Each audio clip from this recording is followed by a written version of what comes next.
శ్రీకాకుళం జిల్లాలో ఇప్పుడిప్పుడే ఏదైతే గేలాలు వేసి చేపల వేట పట్టేందుకు చేస్తున్న ప్రయత్నం మాత్రం ఈరోజు వారందరినీ భయాందోళన కొడుతుందనలో ఎటువంటి అతిశక్తి లేదు. ఎర్రన్న చేసినటువంటి ఆ ప్రయత్నంలో తోటి ముగ్గురు మత్స్యకారులు కూడాను ఎర్రన్న కాపాడేందుకు విశ్వ ప్రయత్నాలు చేసిన ఆయన మాత్రం ఈరోజు వారి మధ్య లేకుండా పోయారు.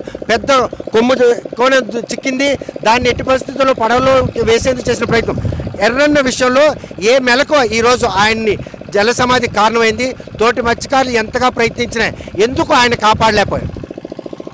అది ఇప్పుడు చేప అనేది మనం పట్టుకున్న తర్వాత దాన్ని చాలా పవర్ అంటే చాలా ఫాస్ట్గా ఉంటుంది.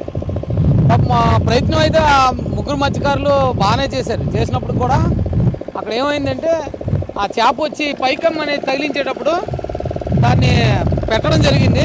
పెట్టిన తర్వాత అది దాని శరీరానికి ఎప్పుడైతే బాగా ఆ ఉక్కు దూరిపోయిందో దానికి బలంగా ఆటుకున్న తర్వాత లాగిన తర్వాత ఏం చేశారంటే తోటి మత్స్యకారులు కూడా తనని రక్షించాలని చెప్పి సముద్రంలోకి పైతోడు పట్టుకొని వెళ్ళి దాటి తీసుకొని రావాలనుకున్నారు.